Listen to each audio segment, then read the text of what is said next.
السلام علیکم ورحمۃ اللہ وبرکاتہ، نحمده ونصلی علی رسوله الکریم، اما بعد فاعوذ باللہ من الشیطان الرجیم، بسم اللہ الرحمن الرحیم، رب اشرح لی صدری ویسر لی امری واحلل عقدۃ من لسانی یفقهوا قولی۔ اللہ سبحانہ وتعالی نے ہم سب انسانوں کو بے شمار نعمتوں سے نوازا ہے۔ ہمیں زندگی کے پہلے دن سے لے کر اب تک ہر روز بے شمار نعمتیں ملتی، جن میں سے کچھ کو تو ہم دیکھتے ہیں، ریئلائز کرتے ہیں، ان کے بارے میں ان کو ایکنالج کرتے ہیں، اور کچھ نعمتوں کو تو ہم دیکھ بھی نہیں پاتے۔ اللہ تعالیٰ قرآن مجید میں فرماتے ہیں وَأَسْبَغَ عَلَيْكُمْ نِعَمَهُ ظَاهِرَةً وَبَاطِنَةً، کہ اللہ نے تم پر نچھاور کر دی ہیں اپنی ظاہری نعمتیں بھی اور باطنی بھی، یعنی وہ جو تمہیں دکھائی دیتی ہیں اور وہ جو تم دیکھتے بھی نہیں۔ ان سب نعمتوں میں سب سے بڑی نعمت زندگی کی نعمت ہے، کیونکہ زندگی ہے تو سب کچھ ہے، زندگی نہیں تو کچھ بھی نہیں۔ ہم انسان باقی تمام مخلوقات سے ممتاز اس لیے ہیں کہ ہمیں جو زندگی ملی ہے وہ عقل اور سمجھ والی ہے۔ پہاڑوں کے مقابلے میں، درختوں کے مقابلے میں، ستاروں اور سیاروں کے مقابلے میں انسان کی اہمیت کیوں ہے زیادہ؟ اس لیے کہ انسان کو اپنی مرضی کرنے کا اختیار بھی ملا اور اس کے ساتھ عقل، سمجھ، بوجھ بھی ملی، اور پھر یہ کہ اس کو ایسی زندگی ملی جسے کبھی ختم نہیں ہونا۔ موت، جسے ہم زندگی کے خاتمے کا نام سمجھتے ہیں، وہ دراصل خاتمہ نہیں ہے، وہ ایک ٹرانسفر ہے اس زندگی سے جو اس پلانٹ پر ہے، اس کے اوپر ہے، اس سے ایک اور زندگی کی طرف جو زمین کے اندر ہے، یعنی قبر کی زندگی، برزخ کی زندگی۔ پھر وہ زندگی بھی ختم نہیں ہوگی بلکہ ایک اور فیز میں ٹرانسفر ہو جائے گی، اور وہ ہے آخرت کی زندگی، حشر کا دن، اور اس کی مدت 50,000 سال کے برابر ہے، 50,000 years کی وہ زندگی۔ پھر اس کے بعد ایک آخری اور انفینٹ زندگی شروع ہوگی، جنت یا جہنم کی شکل میں۔ گویا جو روح ایک بار دنیا میں آ گئی اب اس کا خاتمہ نہیں ہے، وہ کبھی ظاہر ہے اور کبھی باطن ہے، کبھی سامنے ہے لوگوں کے، کبھی چھپ گیا، لیکن اس کے احساسات، اس کی سوچیں، اس کی خوشی اور اس کا غم اب ختم ہونے والا نہیں۔ ہاں، آخری منزل پر یا خوشیاں ہی خوشیاں ہیں جنت کی شکل میں، یا پھر غم ہی غم ہے جہنم کی شکل میں، لیکن اس آخری منزل تک پہنچنے سے پہلے یہ زندگی کا حصہ جو اس وقت ہم گزار رہے ہیں یہ سب سے اہم ہے، کیونکہ اس پر ڈپینڈ کرتی ہے وہ زندگی، نہ صرف یہ کہ وہ زندگی بلکہ حشر کی زندگی، قبر کی زندگی، یہ سب بھی آج کی زندگی پر ڈپینڈ کرتے کہ ہماری یہ زندگی کیسے گزرتی ہے، اللہ تعالیٰ کی اطاعت میں گزرتی ہے یا اللہ تعالیٰ کی نافرمانی میں گزرتی ہے۔ وہ زندگی خوشگوار ہوگی اگر یہ زندگی خوشگوار ہوئی، لیکن خوشگوار زندگی، خوبصورت زندگی، خوشحال زندگی کیسی زندگی ہے، جسے ہم دوسرے لفظوں میں کوالٹی لائف کہتے ہیں، تو کوالٹی لائف کیسی لائف ہے کہ جس پر بیسڈ ہماری پھر آخرت کی کوالٹی لائف ہے۔ اگر یہ کوالٹی ہمیں یہاں نہ ملی تو وہاں بھی نہیں ملے گی۔ امام ابن تیمیہ نے کہا کہ ایک جنت آخرت میں ہے اور ایک جنت دنیا میں ہے، جو دنیا کی جنت میں داخل نہیں ہوا وہ آخرت کی جنت میں داخل نہ ہو سکے گا۔ دنیا کی جنت، جی ہاں، دنیا کی جنت کہ جس میں انسان مشکل ترین حالات میں ہوتے ہوئے بھی دل کا سکون، اطمینان، چین، خوشی اور قرار پاتا ہے۔ موسم کیسا بھی ہو، اس کے آس پاس لوگ کیسے بھی ہوں، لیکن اس کا دل مطمئن ہوتا ہے، خوبصورت ہوتا ہے، خوشحال ہوتا ہے، اسے ہر آن اطمینان ہوتا ہے۔ یہ خوشی کس کو میسر ہوتی ہے، کس کو حاصل ہوتی ہے؟ اس کو جس کا حقیقی معنوں میں اللہ سبحانہ وتعالیٰ پر ایمان ہوتا ہے۔ قرآن مجید میں اللہ تعالیٰ فرماتے ہیں، سورۃ النحل آیت نمبر 97 ہے، من عمل صالحا من ذکر او انثى وهو مؤمن فلنحيينه حیاة طیبہ وَلَنَجْزِيَنَّهُمْ أَجْرَهُمْ بِأَحْسَنِ مَا كَانُوا يَعْمَلُونَ. من عمل صالحا، جس نے بھی نیک عمل کیے، اچھے اچھے کام کیے، من ذکر او انثی، خواہ وہ مرد ہو یا عورت ہو، اس سے کوئی فرق نہیں پڑتا، نو جینڈر ڈسکریمنیشن، اچھے کام کوئی بھی کرے، مرد ہو یا عورت، وہو مؤمن، اور وہ مومن ہو، شرط اس بات کی ہے کہ اس کے اندر ایمان ہو، فَلَنُحْيِيَنَّهُ حَيَاةً طَيِّبَةً، تو ہم ضرور اس کو عمدہ زندگی، کوالٹی لائف دیں گے، دنیا میں بھی اچھی زندگی دیں گے، وَلَنَجْزِيَنَّهُمْ أَجْرَهُمْ بِأَحْسَنِ مَا كَانُوا يَعْمَلُونَ، اور ہم انہیں ضرور بہترین جزا دیں گے ان کے اجر یا معاوضے کے طور پر جو وہ بہترین کام کیا کرتے تھے.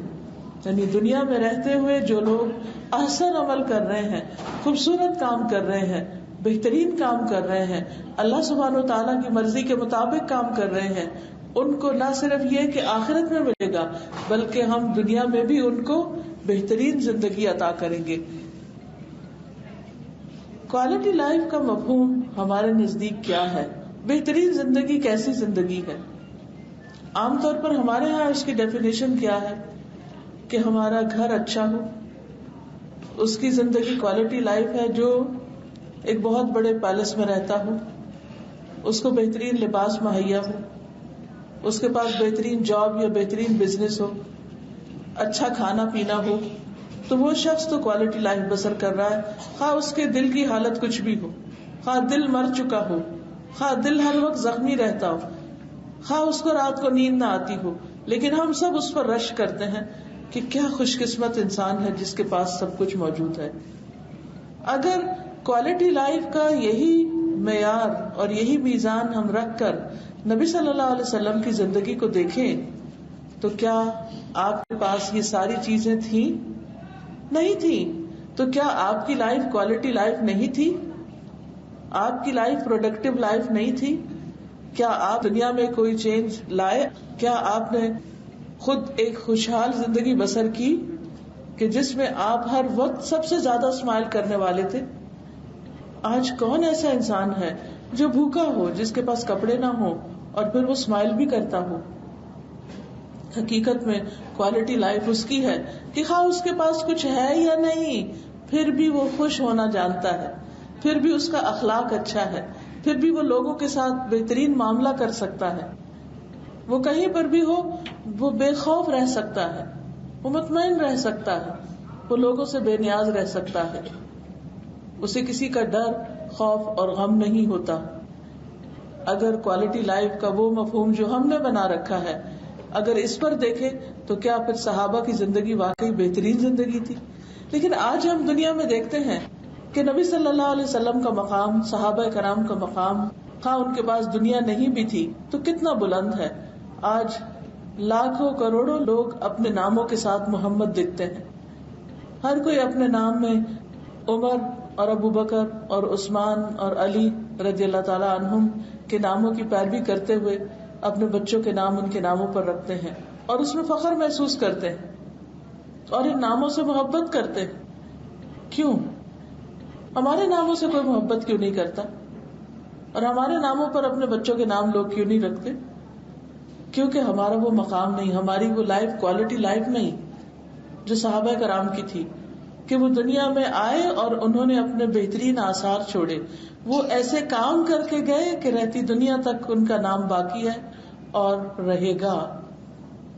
تو ہمیں صرف کھانے پینے کے لیے زندہ نہیں رہنا، صرف اچھے لباس کی چاہت میں زندہ نہیں رہنا، ہمیں اس دنیا میں کچھ کرنا ہے، اتنا کچھ کرنا ہے کہ یہاں بھی ہم ہر طرح کے سرکمسٹانسز میں خوش رہ سکیں، اور پھر اس کا ریپلیکا جب آخرت میں ہمارے سامنے آئے جنت کی صورت میں تو وہاں بھی ہم اس جنت میں جانے کے مستحق ہوں، وہ بھی ہمارا مقام اور گھر بن سکے.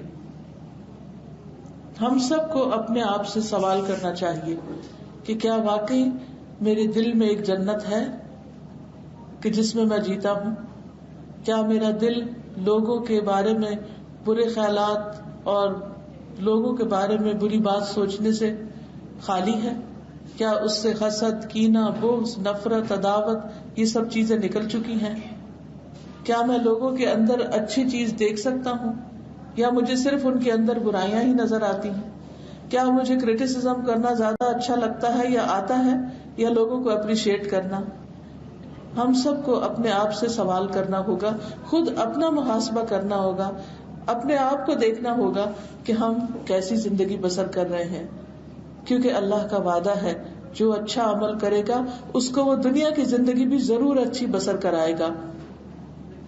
اور اس کے لیے حدیث ہمارے سامنے بہترین وضاحت پیش کرتی ہے. رسول اللہ صلی اللہ علیہ وسلم نے فرمایا، عجبا لامر المؤمن ان امرہ کلہ لہ خیر وليس ذلك لأحد إلا للمؤمن إن أصابته السراء شكر فكان خيرا له وإن أصابته ضراء صبر فكان خيرا له. مومن کا معاملہ بھی بہت عجیب ہے. اس کا معاملہ سارے کا سارا خیر اور بھلائی پر مبنی، یعنی مومن ہر حال میں خیر پر ہوتا ہے، مومن ہر حال میں خوش رہتا ہے، مومن ہر حال میں مطمئن ہوتا ہے. اور یہ بات مومن کے سوا کسی کو نصیب نہیں.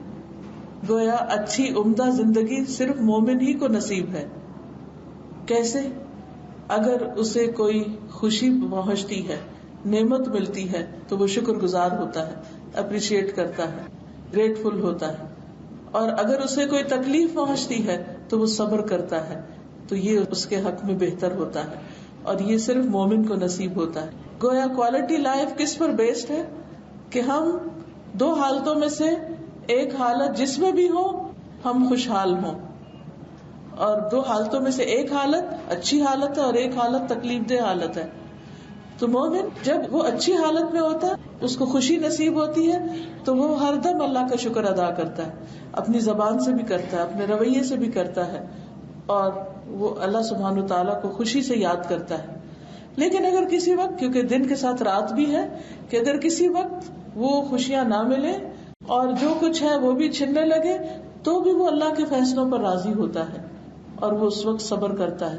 صبر کا مطلب ہوتا ہے کنٹرول کرنا. کس چیز کو کنٹرول کرنا؟ اپنے خیالات کو کنٹرول کرنا، نیگیٹو تھنکنگ کو کنٹرول کرنا، اپنی زبان کو کنٹرول کرنا، یعنی تکلیف دہ باتیں کرنے سے پرہیز کرنا، دوسروں کو تکلیف دینے سے پرہیز کرنا، اپنے روزمرہ کے کاموں اور معمولات، اپنے روزمرہ کی روٹین کو خراب نہ ہونے دینا.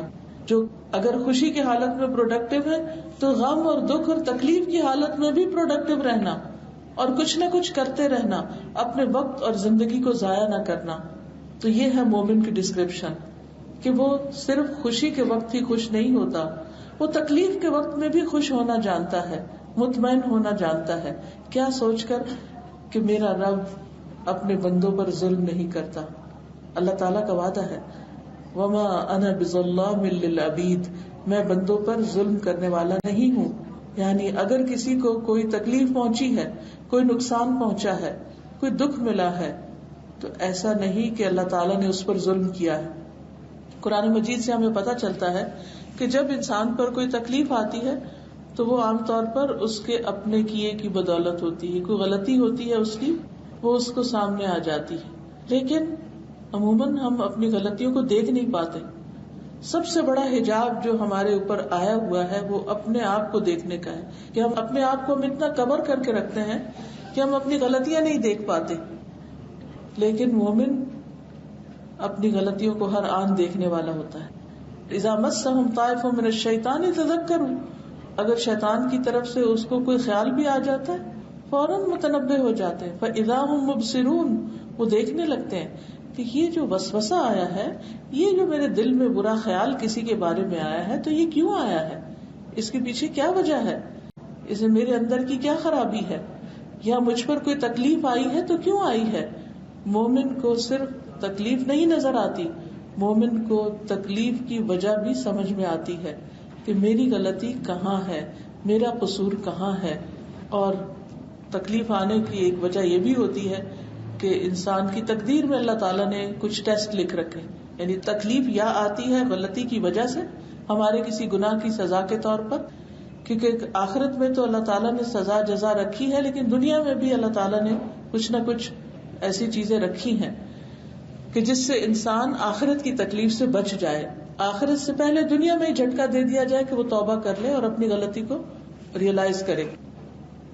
بہرحال ایک وجہ تو یہ ہے کہ انسان کی غلطی ہے کوئی جو وہ اس کے سامنے آ گئی، اور اس معاملے میں ہم دیکھتے ہیں کہ اللہ کے نیک بندے اور جتنے اللہ کا تقوی رکھنے والے لوگ ہیں وہ اتنی ہی جلدی اپنی غلطیوں کو سمجھ جاتے ہیں کہ میں نے قصور کہاں کیا، میری غلطی کہاں تھی. دوسری وجہ یہ ہے کہ تقدیر میں کچھ تکلیفیں اللہ نے لکھ دی ہیں، اور یہ ہمارے پیدا کرنے سے پہلے ہی لکھ دی ہیں. اور اس کی بھی وجہ ہے کیونکہ اللہ سبحانہ وتعالیٰ اپنے بندوں کو دنیا میں آزما رہا ہے. سورۃ الملک میں اللہ تعالیٰ فرماتے ہیں الذی خلق الموت والحیات لیبلوکم ایکم احسن عملا، کہ جس نے زندگی اور موت کو پیدا کیا تاکہ تمہیں آزما کر دیکھے کہ تم میں اچھے کام کون کرتا ہے. تو اچھے کام ہم اس وقت تو کرتے ہیں جب ہماری طبیعت اچھی ہوتی، ہمارا موڈ اچھا ہوتا ہے، لیکن اگر کوئی ہمیں ٹھیس پہنچا جائے، ہمیں ہرٹ کر دے، تو پھر ہمارا موڈ اچھا نہیں رہتا، تو پھر ہم اچھے بھی نہیں رہتے. ہم اس وقت تک دوسرے پر خرچ کر سکتے ہیں جب تک دوسرے کا معاملہ ہمارے ساتھ اچھا ہے. جس وقت ہمارے رشتے دار ہمارے ساتھ اچھا سلوک نہ کرے تو پہلی بات ہم کیا سوچتے ہیں کہ اب اس کے بعد ہم ان کی مدد سے ہاتھ کھینچ لیں گے. اور یہ بہت ہی ہیومن ہے، کیونکہ حضرت ابوبکر رضی اللہ تعالیٰ عنہ نے بھی ایسے ہی کیا تھا. جب انہیں اپنے قریبی رشتے دار سے تکلیف پہنچی تھی تو انہوں نے سوچا کہ میں اس کا وظیفہ بند کر دیتا ہوں، میں اس پر احسان کرتا ہوں اور یہ میری بیٹی پر بات کرتا ہے. تو اللہ سبحانہ تعالیٰ نے فوراً ایک تنبیہ کی کہ نہیں، ایسا نہیں ہو سکتا. جن کو اللہ نے زیادہ دے رکھا ہے انہیں چاہیے کہ وہ اپنے غریب رشتے داروں پر خرچ کرتے رہیں. کیا تم نہیں چاہتے کہ اللہ تمہیں معاف کر دے؟ تو انہوں نے فوراً پہلے سے بھی دگنا وظیفہ اپنے اس رشتے دار کا کر دیا اور انہیں معاف بھی کر دیا. یہ قدرتی ایک نیچرل سا ری ایکشن ہے کہ جو ہمیں ستائے ہم واپس اس کو جواب دینے کو تیار. کوئی زبان سے کرے تو زبان، کوئی ہاتھ اٹھائے تو ہاتھ، بالکل نیچرل ہے ہمارے اندر. اور یہ اس کو دیکھنا ہو تو بچوں میں دیکھیے کہ بچوں کو اگر کوئی کچھ کہے تو فوراً ایک نہیں دو لگاتے ہیں. اگر کوئی کسی کو تھپڑ لگائے تو وہ بال بھی کھینچ لیں گے اس کے، اور خوب لڑائیاں کرتے ہیں. سارا دن مائیں گھروں میں دیکھ سکتی ہیں کہ بچے کس طرح ریئیکٹ کرتے ہیں. تو کچھ لوگوں کا بچپن ساری عمر نہیں جاتا، وہ بڑے ہو کر بھی ایسے ہی ریئیکٹ کرتے رہتے ہیں. تو بہرحال اللہ تعالیٰ نے کچھ تکلیفیں ہمارے حصے میں لکھ دی ہیں، ان سے ہمیں گزرنا ہی گزرنا ہوتا ہے. اور خود قرآن مجید میں اللہ تعالیٰ فرماتے ہیں وَلَنَبْلُوَنَّكُمْ بِشَيْءٍ مِّنَ الْخَوْفِ وَالْجُوعِ وَنَقْصٍ مِّنَ الْأَمْوَالِ وَالْأَنفُسِ وَالثَّمَرَاتِ، کہ ہم تمہیں ضرور آزمائیں گے خوف کے ذریعے، بھوک کے ذریعے، مال جان پھلوں کی کمی کے ذریعے. یہ ہم تمہیں ان چیزوں میں نقصان دیں گے، یعنی کبھی تمہاری آمدنی کم ہوگی، کبھی تمہارے فصل پورا پھل نہیں لائے گا، کبھی تمہیں بچوں کی طرف سے کوئی تکلیف ہوگی، کبھی تمہارے جاب چلی جائے گی، کبھی تمہارے جسم میں کوئی بیماری آ جائے گی، کبھی کوئی عزیز پیارا دنیا سے رخصت ہو جائے گا. یہ سب چیزیں تمہیں فیس کرنا ہے اس زندگی میں، کیونکہ تمہارا ٹیسٹ ہو رہا ہے. جسے ایک شخص ایگزام دیتا ہے، ٹیسٹ دیتا ہے، تو ٹیسٹ میں کچھ بھی پوچھا جا سکتا ہے، کوئی بھی سوال کیا جا سکتا ہے، اور اس وقت انسان یہ نہیں کہہ سکتا کہ وہ اتنا مشکل سوال کیوں مجھ سے کیا گیا. اور ساتھ ہمیں دعا بھی سکھا دی گئی کہ انسان اللہ سے دعا کرتا رہے کہ ایسا بوجھ نہ پڑے انسان پر کہ جسے وہ اٹھا نہ سکے. ربنا ولا تحملنا ما لا طاقت لنا به واعف عنا واغفر لنا وارحمنا انت مولانا فانصرنا علی القوم الکافرین. کہ اے ہمارے رب، ہم سے وہ بوجھ نہ اٹھوا جس کے اٹھانے کی ہم میں طاقت نہیں. یعنی ٹھیک ہے تکلیفیں تو دنیا میں آنی ہے، لیکن ایسی تکلیف نہ آئے کہ جس کے بعد ہمارا ایمان خراب ہو جائے، یعنی ہمارے ایمان کا کوئی نقصان ہو جائے، ہمارے دین کا کوئی نقصان ہو جائے. اور ہمیں تو بخش دے، ہم پہ رحم فرما، اور کافروں کے مقابلے میں ہماری مدد فرما. یعنی تکلیفیں جہاں سے بھی آئیں تو ہمیں اتنا ہمت حوصلہ عطا کر کہ ہم ان کو برداشت کر سکیں. تو کہنے کا مطلب یہ ہے کہ مومن خوشحالی میں بھی اللہ کا شکر گزار ہے اور تکلیف میں بھی شکر گزار ہوتا ہے، صبر کے ساتھ شکر بھی کرتا ہے. وہ کیا سوچ کے شکر ادا کرتا ہے کہ اللہ تعالیٰ نے مجھے دنیا میں اس توبہ کا موقع دے دیا. عام طور پر ہماری دعائیں کیسی ہوتی ہیں، لیکن جب ہمیں کوئی تکلیف آتی ہے تو ہماری دعا کیسے ہو جاتی. جب کوئی غم آتا، دل پہ بوجھ جاتا تو ہماری دعا میں بہت شدت پیدا ہو جاتا. ورنہ نارمل روٹین کے حالات میں کیا ہوتا ہے کہ ہم نماز پڑھتے ہیں، عام طور پہ تسبیح بھی مشکل ہوتی ہے اور دعا کچھ مانگتے کچھ نہیں مانگتے اور اٹھ جاتے. لیکن جب کوئی دکھ بیماری، تکلیف، پریشانی، مال جان کی کمی آتی ہے تو پھر ہماری دعائیں کئی گنا بڑھ جاتی ہیں، پھر وظائف بھی شروع کر دیے جاتے ہیں، پھر دوسروں سے بھی ریکویسٹ کی جاتی ہے کہ وہ بھی دعا کریں، پھر ہمارا صدقہ خیرات بھی بڑھ جاتا ہے، ہمارے بہت سارے ایسے کام ہم سوچنے لگتے ہیں، کرنے لگتے ہیں جو اس سے پہلے ہمیں بھولے ہوتے ہیں، بہت سے وعدے جو ہم نے لوگوں سے کر رکھے تھے وہ ہمیں یاد آ جاتے ہیں. اب جیسے جیسے انسان کی عمر زیادہ ہوتی جاتی ہے، بڑھاپا بذات خود ایک بیماری بن جاتا ہے جس کا کوئی علاج بھی نہیں ہے. تو اس صورت میں آپ دیکھیے کہ جب کوئی تکلیف آتی ہے، کوئی جھٹکا لگتا ہے تو انسان فوراً کیا سوچتا ہے کہ مجھے دنیا سے جانا ہے، کہیں ایسا نہ ہو یہ بیماری میری موت کا ذریعہ بن جائے. اگر انسان مستقل طور پر جوان رہے، مستقل طور پر صحت مند رہے تو وہ مرنے کا نہ سوچے، اور جب ہم مرنے کا سوچتے نہیں تو مرنے کی تیاری بھی نہیں کرتے. اور موت تو برحق ہے، اسے تو آنا ہی آنا ہے. موت کی مثال امام غزالی نے اس طرح دی کہ جیسے کوئی شخص ہو اور اس کے پیچھے ایک شیر لگا ہو اور وہ اس سے بھاگ کر ایک کنویں کے اندر اتر جائے، کنویں کی رسی پکڑ کر. اب وہ رسی نہیں چھوڑ سکتا کیونکہ اوپر شیر منہ کھولے کھڑا ہے اور نیچے کنویں کا گڑھا ہے جس میں اگر وہ رسی چھوڑے تو نیچے گرے گا. اسی کنویں کے اندر ایک شہد کی مکھیوں کا چھتا بھی ہے جس سے ایک ایک ڈراپ ہنی جو ہے وہ نیچے گر رہا ہے. تو وہ تھک ہار کر ایک اپنا منہ آگے کرتا ہے تو ایک ڈراپ آف ہنی اس کے منہ میں آتا ہے. اس کی سویٹنس اتنی ہوتی ہے کہ جس سے اس کو شیر بھی بھول جاتا ہے، گڑا بھی بھول جاتا ہے اور وہ رسیاں بھی جس کے ساتھ وہ لٹک رہا ہے. لیکن اس رسی کے ایک طرف اوپر کو سفید چوہا اور نیچے کو کالا چوہا وہ رسی بھی کاٹ رہا ہے. تو یہ کیا ہے؟ دراصل شیر تو موت ہے، گڑھا نیچے قبر ہے، اور رسی کاٹنے والے چوہے دن اور رات ہیں. سفید چوہا دن ہے اور کالا چوہا رات ہے، جو ہر روز ہماری زندگی کی رسی کاٹ رہے ہیں اور ایک دن پوری رسی کٹ جائے گی اور انسان قبر کے گڑھے میں اتر جائے گا. اس سے کوئی بھی بھاگ نہیں سکتا. دراصل یہ دنیا ہے تو ایک کنویں کی طرح، آخرت کے مقابلے میں دنیا کیا ہے؟ کچھ بھی نہیں ہے. لیکن ہم ایک ڈراپ آف ہنی کی خاطر، ایک قطرہ پانی کی خاطر ہم اپنے موت کو بھی بھول گئے، وہ رسیاں کٹنے کو بھی بھول گئے، اس گڑھے کو بھی بھول گئے، ہر چیز بھول گئے. یہ دنیا کا دھوکہ ہے، یہ متاع الحیات الدنیا، متاع الغرور ہے. تو اللہ سبحانہ وتعالیٰ کبھی کبھی وہ جھٹکا لگا کے ہمیں یاد دلاتا ہے، دیکھو نیچے گڑھا ہے، دیکھو باہر کو نہیں نکلنا، شیر ہے وہاں، موت ہے تمہاری آگے. تو یہ بیماریاں، یہ تکلیفیں، یہ اپنوں کی اور یہ غیروں کی، کیونکہ عقل مند وہ ہے جو دوسرے کی تکلیف سے سبق سیکھے. یعنی اپنے پر آتی ہے تو انسان سبق سیکھتا ہی ہے، لیکن عقل مند وہ ہے جب کسی اور پر کوئی بیماری آئے تو فوراً اپنے آپ کو یاد رکھے، اپنے بارے میں سوچے کہ اس کا کیا ہوگا. تو بہرحال حقیقت یہ ہے کہ انسان بہت تھوڑے دن کے لیے ہے اس دنیا میں، لیکن اس دنیا کو سب سے زیادہ امپورٹنس اس لیے دینی چاہیے کہ اس میں ہمیں اچھے اچھے کام کرنے کا موقع ہے. اور اچھے کام کون سے ہیں؟ جو اللہ تعالیٰ کی پسند کے مطابق آپ ساری دنیا کو خوش کر دیں، پوری دنیا میں آپ کا ڈنکا بجے، سب لوگ آپ پر واہ واہ کریں، لیکن اگر اللہ تعالیٰ آپ کے اس کام سے راضی نہیں تو کچھ بھی نہیں. اس لیے ہمیں کوشش یہ کرنی چاہیے کہ اس دنیا میں رہتے ہوئے اپنی زندگی کو ایسے کاموں میں گزاریں کہ جس سے ہمارے دل کو اطمینان اور سکون بھی ہو، جس میں ہمیں خوشی بھی ہو، جس کے ذریعے ہمارے ایمان میں مضبوطی آئے کہ ہم دکھوں اور تکلیفوں کو سہ سکیں. کیونکہ وہ تو ہر شخص کی زندگی میں، وہ تو پیغمبروں کی زندگی میں بھی تھے اور وہ صحابہ کی زندگی میں بھی تھے، اور وہ ہر نیک انسان کی زندگی میں دکھ اور تکلیف ہوتے ہیں، لیکن وہ دکھ اور تکلیف اس کو میٹر نہیں کرتے اگر اس کے دل میں اللہ کی محبت اور اللہ کی یاد ہوتی ہے. تو خوشحال زندگی بسر کرنے کے لیے سب سے پہلی چیز ایمان اور عمل صالح ہے.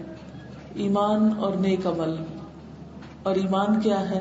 اللہ پر پورا یقین، اللہ پر پورا توکل، ہر حال میں اللہ سے راضی ہونا، نعمتوں کو اپریشیٹ کرنا، لوگوں کے اندر خامیاں نہیں خوبیاں ڈھونڈنا، جہاں کہیں نعمت نظر آئے اس پر شکر ادا کرنا، منہ سے بول کر بھی.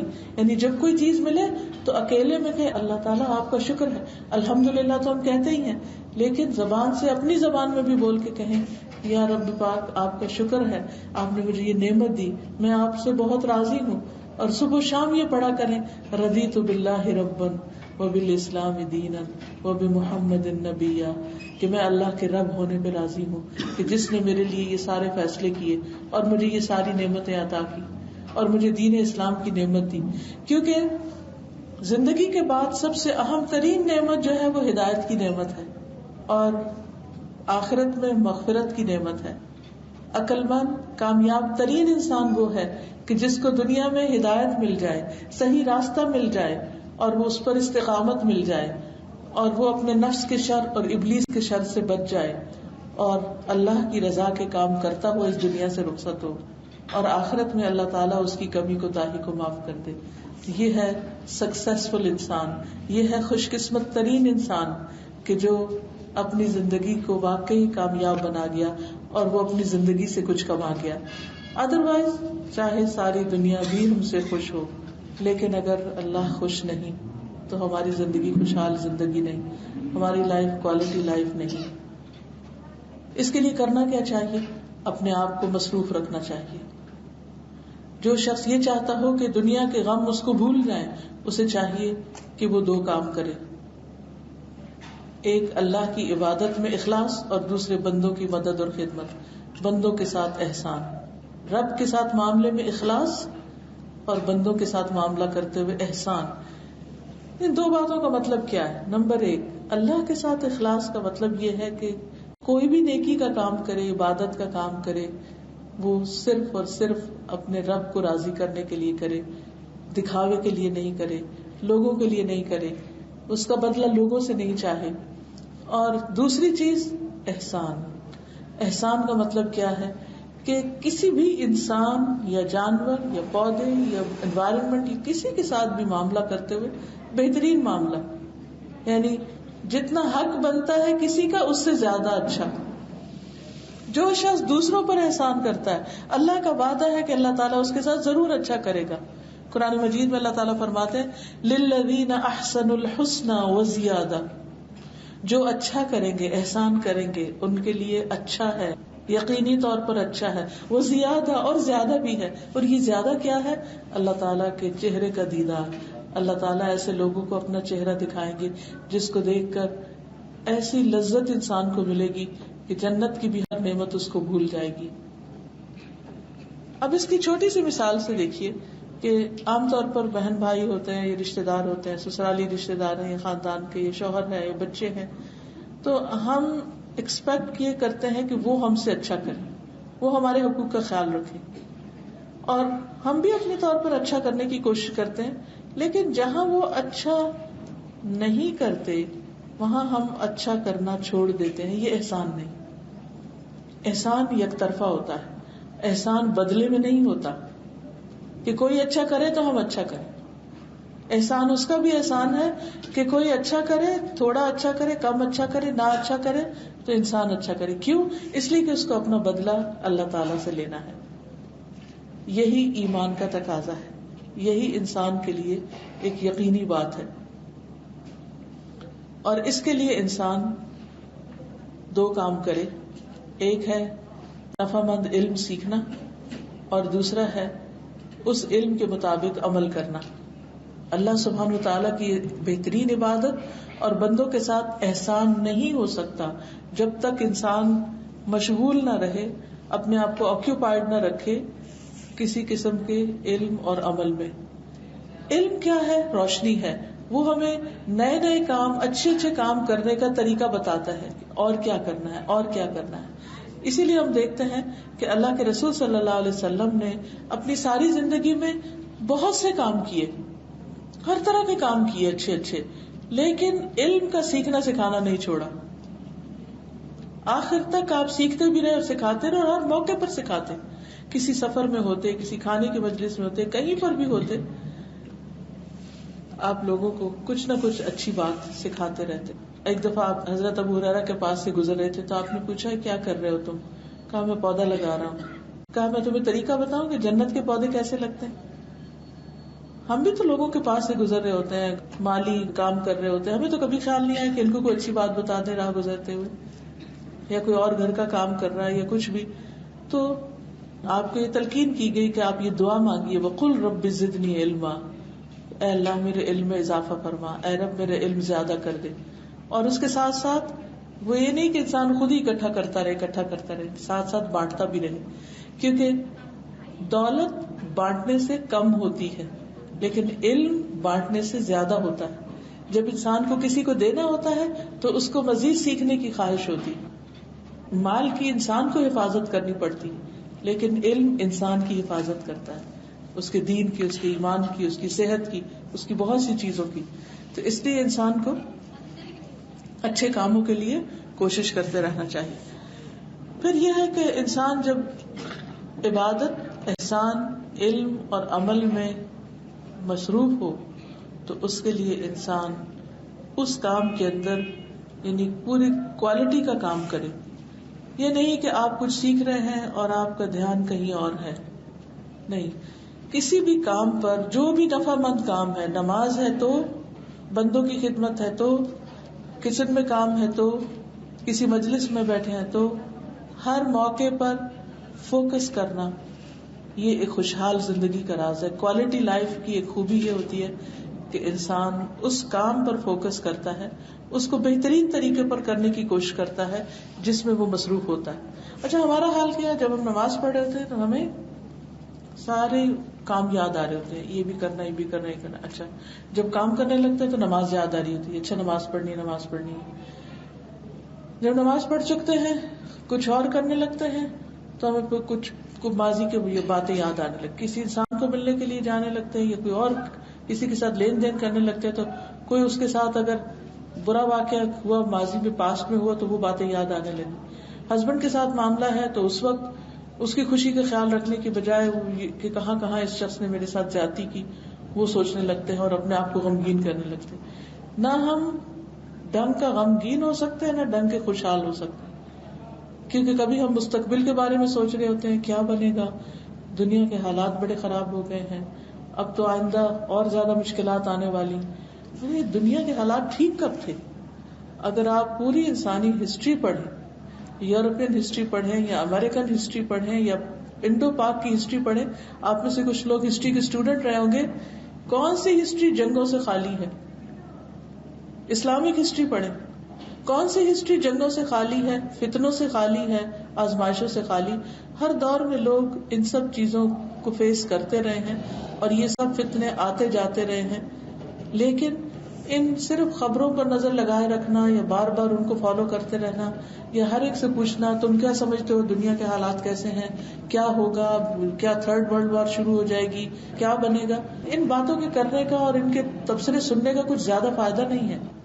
ٹھیک ہے انسان نظر رکھے دنیا کے حالات پر، لیکن ٹو مچ اس میں انوالومنٹ جو ہے یہ انسان کی صحت کے لیے، ایمان کے لیے، آخرت کی تیاری کے لیے نقصان دہ. جس کو یہ یقین ہو کہ یہ دنیا رہنے کی جگہ نہیں ہے، آج یا کل چلے ہی جانا ہے، اس کو پھر بہت غم نہیں رہتا کہ یہاں کیا ہوتا ہے.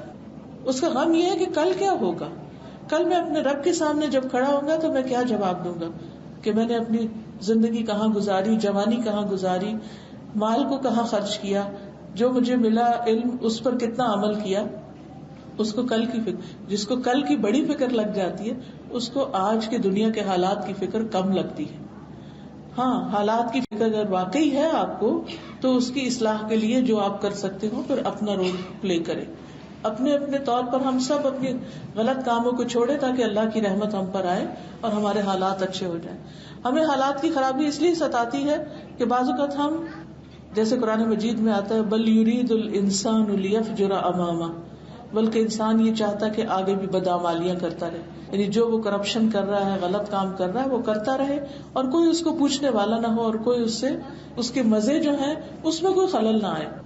ہم سب نبی صلی اللہ علیہ وسلم کی کتنی اطاعت کرتے ہیں، آپ کو کتنا فالو کرتے ہیں، آپ سے کتنی محبت کرتے ہیں، لیکن جب دنیا میں کوئی آپ کی انسلٹ کرتا ہے تو ہم صرف اس وقت جاگتے ہیں اور جب وہ واقعہ گزر جائے کچھ دن ہلا گلا کرتے ہیں، جب وہ واقعہ گزر جاتا ہے اس کے بعد پھر واپس سو جاتے ہیں. پھر ہر روز نبی صلی اللہ علیہ وسلم کے احکام کی خلاف ورزی کرتے ہیں. ہمارے مردوں کی صبح کس کام سے ہوتی ہے؟ وہ سمبل اور وہ سائن جو اللہ کے رسول صلی اللہ علیہ وسلم نے ایک مسلمان کا رکھا داڑھی کا، اس کو ہر روز صبح ریزر سے صاف کر کے ہمارے دن کا آغاز ہوتا ہے. ہماری سنتوں کی پیروی کا حال تو یہ ہے. تو پھر ہم کس قسم کی محبت کرتے ہیں. کیونکہ قرآن مجید میں تو صاف یہ بتا دیا گیا قل ان کنتم تحبون اللہ فاتبعونی یحببکم اللہ. کہہ دیجئے اگر تم اللہ سے محبت کرتے ہو تو میری پیروی کرو, محمد صلی اللہ علیہ وسلم کی پیروی کرو. یحببکم اللہ, تو اللہ تم سے محبت کرے گا. اگر تم ان کو فالو نہیں کرتے تو پھر بھول جاؤ کہ اللہ کی محبت تمہارے لیے ہوگی. تو ہم سب کو اپنی اپنی زندگی میں یہ دیکھنے کی ضرورت ہے کہ ہم کر کیا رہے ہیں, ہمارے عمل کیا ہے. تو یہاں پر جو نقطہ آپ کے سامنے رکھنا تھا مجھے وہ یہ کہ ہر دن کا ہر گھنٹہ ہی کوالٹی ٹائم ہو, کوالٹی لائف ہو, اس میں کچھ نہ کچھ بہترین کام کرتے رہیں. وقت ضائع کرنے سے بچیں, پاسٹ کی فکر نہیں کریں, پاسٹ کا غم نہیں کریں کہ جو ہو چکا اب آئندہ ٹھیک کر لیں, اور فیوچر کے لیے بہت زیادہ اندیشوں کا شکار نہیں ہو. جو وقت ہے اس وقت جو کچھ ہاتھ میں ہے اسے بہترین طریقے سے استعمال کریں. اپنی صحت, زندگی, مال, علم جو کچھ ہے اس کو بیسٹ پاسبل طریقے سے صرف کریں. حدیث میں آتا ہے احرص علی ما ينفعك واستعن بالله ولا تعجز وان اصابك شيء فلا تقل لو اني فعلت كان كذا وكذا ولكن قل قدر الله وما شاء فعل فان لو تفتح عمل الشيطان. احرص علی ما ينفعك, جو چیزیں تمہیں فائدہ دیتی ہیں ان کی حرص رکھو. یعنی ہر وقت گریڈی بنو کس چیز کے, اچھے اچھے فائدہ مند کاموں کے. یعنی تمہاری دوڑ اس چیز میں لگنی چاہیے کہ میں اپنے اس وقت سے کیا نیکی کما سکتا ہوں. جیسے ایک حدیث میں آتا ہے نا کہ اگر یہ بھی سور بھی پھونکا جائے اور تمہارے ہاتھ میں ایک پودا ہو لگانے والا تو وہ بھی لگا دو. یہ مت سوچو کہ دنیا جا رہی ہے, پھینکو پودے کو, پودا کس نے دیکھنا کس نے لگا. اگر قیامت آ گئی ہے تو بھی تمہارے پاس اتنا وقت ہے کہ تم ایک پودا لگا سکتے ہو, لگا دو. لیکن ہم کتنے ہی کام چھوڑ کر بیٹھ جاتے ہیں کیا سوچ کے اب حالات خراب ہیں, میرا پتہ نہیں کیا بنے گا. کتنے ہی حالات خراب اچھے ہو جاتے ہیں, کتنے ہی لوگ پریشانیوں سے باہر نکل آتے ہیں, بیماریوں سے صحت یاب ہو جاتے ہیں. تو صرف پریشانی سے کام کاج روک کے نہیں بیٹھ جانا, میکسیمم کام کرتے چلے جائیں. احرص علی ما ينفعك, اور اگر نہیں ہو پا رہا واستعن باللہ, اللہ سے مدد مانگے. ولا تعجز, عاجز ہو کے مت بیٹھ جائیں, ہاتھ پہ ہاتھ رکھ کے نہیں بیٹھیں, فارغ نہیں رہیں, پریشان نہیں رہیں, اٹھیں اور کچھ کر لیں. وَإِنْ أَصَابَكَ شَيْءٌ, پھر اگر کوئی مصیبت آ جائے کہ آپ کرنے لگے, آپ گر گئے, تو آپ یہ نہ کہیں کاش میں یہ نہ کرتا. نہیں, آپ کی نیت اچھی تھی, آپ اچھا ہی کرنے جا رہے تھے, لیکن راستے میں نہیں ہو سکا, کوئی بات نہیں, اس میں بھی خیر ہوگی. اس وقت کیا کہے انسان. بعض اوقات ہوتا ہے نا, ہم نے تو استخارہ کر کے شادی کی تھی تو کیا ہوا, ہم نے تو یہ سوچا تھا اور ہمارے ساتھ کچھ اور بڑا دھوکا ہو گیا. دونوں فریق کہتے ہیں, وہ کہتا ہے ہمارے ساتھ ہو گیا, یہ کہتا ہے ہمارے ساتھ ہو گیا. اللہ ہی جانتا ہے کہ کس کے ساتھ ہو اور کس کے ساتھ نہیں. لیکن جب کبھی ناپسندیدہ چیز سامنے آ جائے تو کہیے اللہ کی تقدیر یہی تھی, یہ ہماری قسمت میں ایسا ہی لکھا تھا, یہ ہونا تھا, سو واٹ, ہو گیا, ختم بات, اب آگے چلو, پھر خیر کی تلاش میں نکلو.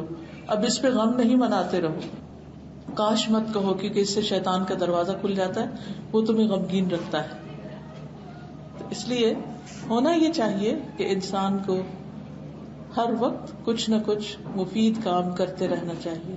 اگر کچھ بھی نہیں آپ کے پاس کرنے کو, اللہ نے بہت مددگار دے رکھے ہیں, سب کام وہی کرتے ہیں, تو آپ اللہ کا ذکر کرتے رہیے. الاکثار من ذکر اللہ تعالی, increase in the remembrance of Allah, زیادہ سے زیادہ وقت اللہ کی یاد میں لگائیے. رسول اللہ صلی اللہ علیہ وسلم نے فرمایا, مجھے سبحان اللہ والحمد للہ ولا الہ الا اللہ واللہ اکبر ولا حول ولا قوة الا باللہ کہنا پوری دنیا سے زیادہ محبوب ہے جس پہ سورج نکلتا ہے. یعنی دنیا میں جتنی بھی دولت ہے, جتنی بھی اچھی اچھی چیزیں, ان سب سے پیاری چیز مجھے اللہ کے ذکر کرنا ہے.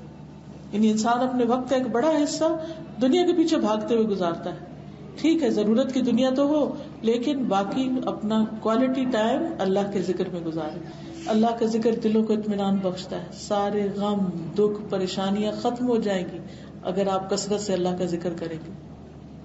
ہر نماز کے بعد سبحان اللہ, الحمد للہ, اللہ اکبر 33 بار اور آخری بار لا الہ الا اللہ وحدہ لا شریک لہ لہ الملک و لہ الحمد وہو علی کل شیء قدیر.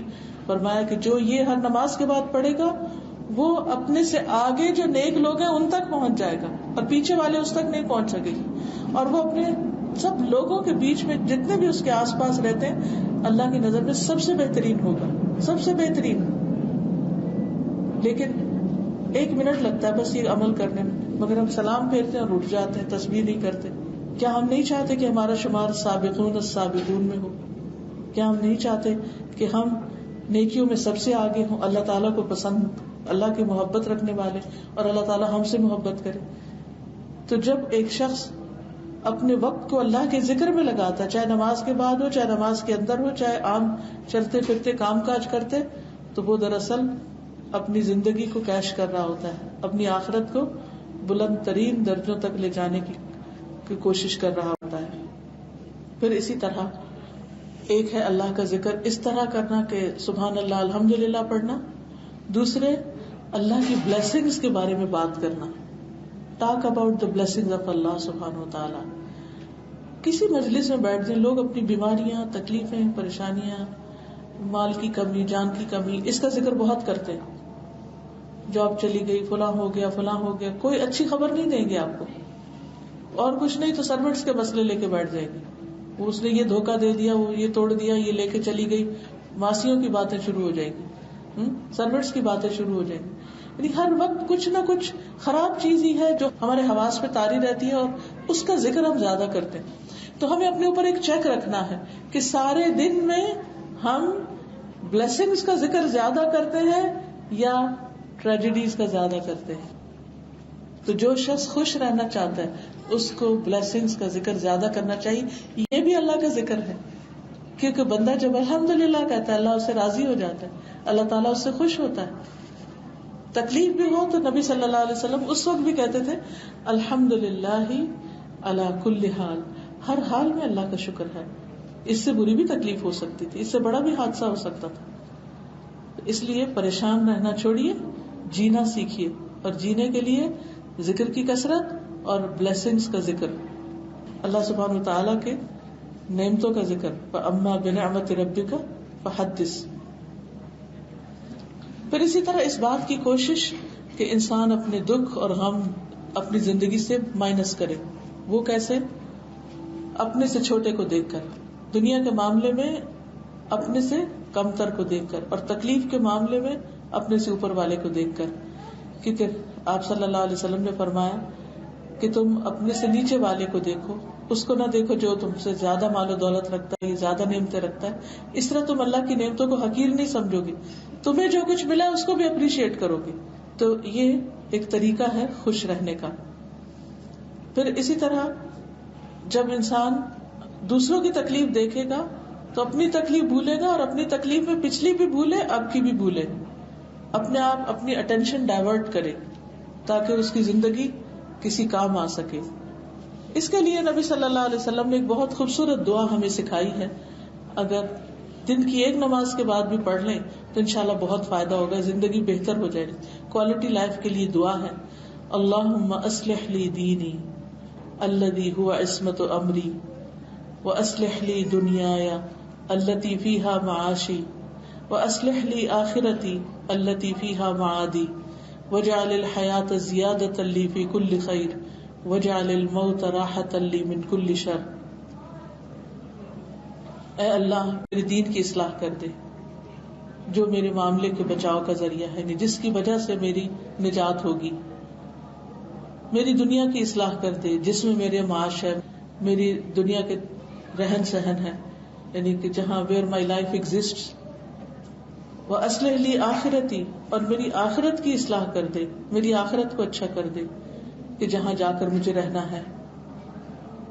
اور وَجَعَلِ الْحَيَاةَ زِيَادَةً لِّي فِي كُلِّ خَيْرٍ, میری زندگی میں خیر ہی خیر بھر جائے, خیر ہی میں اضافہ ہوتا رہے, یعنی میری زندگی ہر دم خیر کو انکریز کرتی رہے, یعنی اچھے اچھے کام کرتے رہو تاکہ بھلائیاں مجھے زیادہ ملیں, اور میری موت کو ہر شر سے بچنے کا ذریعہ بنا دے. یعنی جب فتنوں کا دور ہو تو مجھے تم اپنی رحمت سے اٹھا لینا, اور ایسی مصیبت میں نہ ڈالنا کہ جس کی وجہ سے میں ہلاک ہوں. ایک اور دعا ہے کوالٹی لائف کے لیے، اللہم رحمتک ارجو فلا تکلنی الی نفسی طرفۃ عین واصلح لی شأنی کلہ لا الہ الا انت۔ اے اللہ میں تیری رحمت کی امید رکھتا ہوں، مجھے ایک لمحے کے لیے بھی میرے نفس کے حوالے نہ کرنا، اور میرے سارے حالات کی اصلاح کر دے، تیرے سوا کوئی الہ نہیں۔ نبی صلی اللہ علیہ وسلم اس کو صبح کی دعا میں پڑھا کرتے تھے، اور اس دعا کو پڑھنا نہیں بھولنا چاہیے۔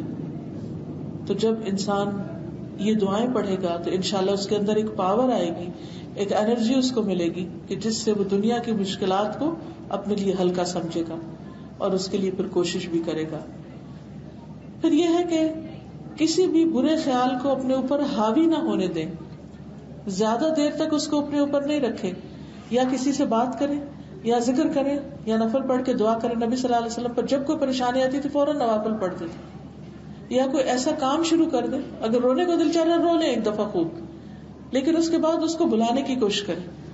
یعنی نعمتوں کو اپریشیٹ کرنے کے لیے غموں کو بلانے کی ضرورت ہے، اور اس کے لیے اللہ پر توکل ضروری ہے، اللہ پر بھروسہ۔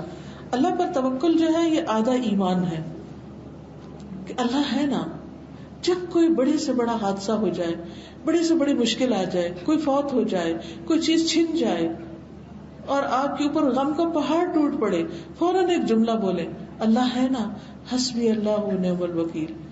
دنیا تو ساری بے وفا ہے، چاہے اپنے بچے ہوں، چاہے مال و دولت ہو، کچھ بھی پاس رہنے والا نہیں، سب چھوڑنے والے ہیں، صرف اللہ ہی ہے جو بندے کے ساتھ ہوتا ہے۔ نبی صلی اللہ علیہ وسلم نے غار ثور میں کیا فرمایا تھا حضرت ابوبکر سے؟ لا تحزن ان اللہ معنا، غم نہیں کرو، ڈونٹ بی سیڈ، اللہ ہمارے ساتھ ہے۔ جب کوئی سیڈ ہو رہا ہو تو اس کو بھی یہ سنائیے، غم نہیں کرو، اللہ ہمارے ساتھ ہے، یہ مشکل چلی جائے گی، رات کا اندھیرا ختم ہو جائے گا۔ اللہ تعالیٰ فرماتے ہیں وَمَن يَتَوَكَّلْ عَلَى اللَّهِ فَهُوَ حَسْبُهُ، جو اللہ پہ بھروسہ کرے گا اللہ اس کو کافی ہو جائے گا۔ کر کے تو دیکھے، کام ہمارے ہاتھ میں نہیں ہوتے، ہماری کوئی طاقت نہیں، لا حول ولا قوة الا باللہ، کوئی طاقت اور زور نہیں مگر اللہ کا، ساری طاقت اللہ کے پاس ہے، ہمارے پاس کچھ نہیں۔ ان اللہ علی کل شیء قدیر، بے شک اللہ ہر چیز پر قدرت رکھتا ہے، اس لیے کسی چیز کا غم نہ کھائیں، سب کچھ اللہ کر سکتا ہے، اس کو پکارتے رہیں۔ پھر اسی طرح اگر بندوں سے کوئی تکلیف پہنچ رہی ہے تو اس کو دور کرنے کا طریقہ کیا؟ ان سے اچھا سلوک شروع کر دیں۔ قرآن مجید میں اللہ تعالیٰ فرماتے ہیں ادفع باللتی ہی احسن، برائی کو اس طریقے سے دور کرو جو اچھا، تو برائی دور ہو جائے گی، تکلیف ہٹ جائے گی تمہاری، کیونکہ اگر آپ گالی کا جواب گالی سے دیں گے تو وہ تکلیف دور نہیں ہوگی۔ پھر اسی طرح لوگوں کی نفرتیں جو ہے وہ دل سے نکال دیں، خصوصاً اپنے قریبی پیارے لوگوں کی۔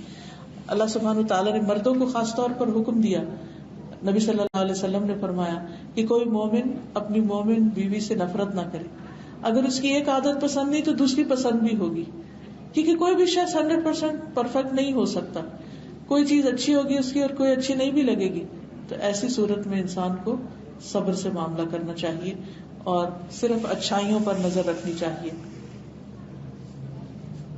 پھر یہ ہے کہ زندگی کے بارے میں بیلنسڈ اپروچ ہونی چاہیے، ہر چیز میں اعتدال، کھانے پینے میں، سونے میں، دوستی میں، محبت میں، نفرت میں، ہر چیز کے اندر ایک بیلنسڈ اپروچ۔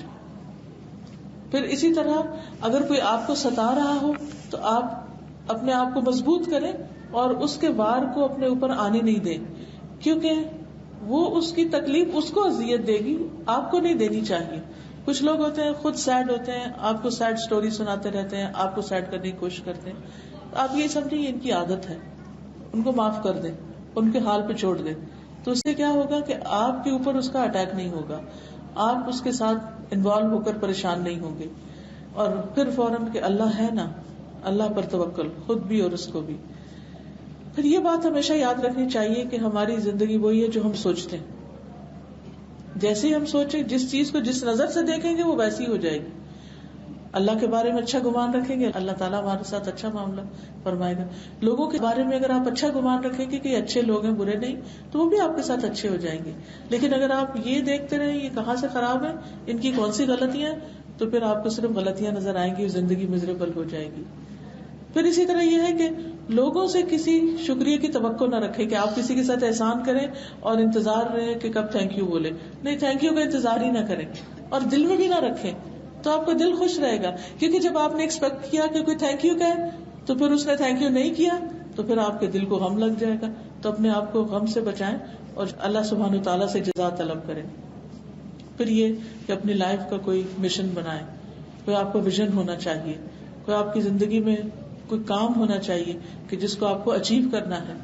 اس سے آپ کی زندگی پروڈکٹیو ہوگی اور پھر آپ مستقبل کے بارے میں بھی مطمئن رہیں گے, کیونکہ آپ کے پاس ایک گول ہے کہ آپ نے وہاں تک پہنچنا ہے. تو جب انسان کے سامنے کوئی گول ہوتا ہے تو وہ پھر ادھر ادھر کی چیزیں نہیں سوچتا, اپنے آپ کو فوکس کر لیتا ہے. تو زندگی میں کوئی نہ کوئی ایسا کام شروع کرے کہ جو آپ کے لیے سینس آف اچیومنٹ کا ذریعہ بنے.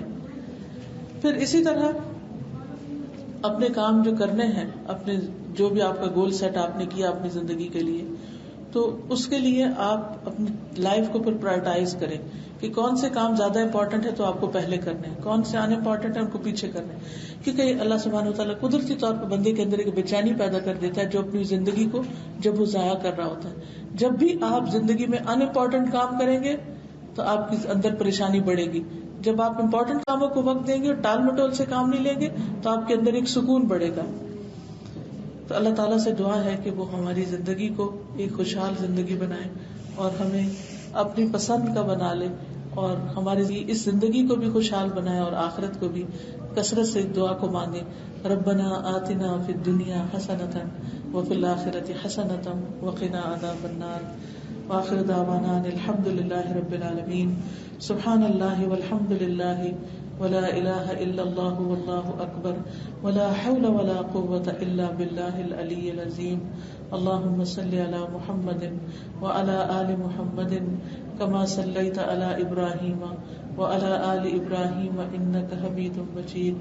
اللہم بارک علی محمد وعلی آل محمد کما بارکت علی ابراہیم وعلی آل ابراہیم انک حمید مجید. یا اللہ پاک, جو کچھ ہم نے پڑھا ہے ہمیں اس پر عمل کرنے والا بنا. یا اللہ ہماری دنیا کی زندگی کو بھی بہترین بنا اور آخرت کو بھی بہترین بنا. ربنا هب لنا من ازواجنا وذرياتنا قرة اعين واجعلنا للمتقين اماما. اللہ ہماری اولادوں کو ہماری آنکھوں کی ٹھنڈک بنا, انہیں بہترین کام کرنے کی توفیق دے اور ہمیں دنیا اور آخرت کی رسوائی سے محفوظ رکھ. یا اللہ ان بچوں کی جو شادی ہوئی ہے اسے بہت آپس میں بہترین محبت اور نباہ عطا فرما, ایک دوسرے کا دنیا اور آخرت میں ساتھی بنا, ایک ہی کے کاموں میں ایک دوسرے کو تعاون کرنے والے بنے اور ایک دوسرے کو برائی سے روکنے والے بنے. یا اللہ اس خاندان میں خوشحالی پیدا فرما.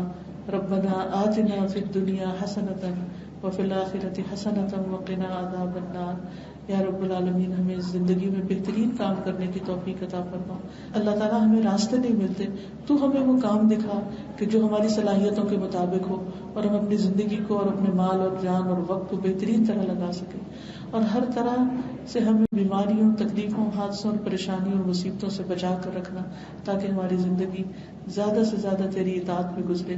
یا رب العالمین تو دنیا کے حالات کو بھی درست فرما اور پاکستان کے حالات کو بھی درست فرما اور لوگوں میں آپس میں اتفاق اور محبت پیدا فرما اور ہم سب پر اپنا رحم و کرم نازل فرما.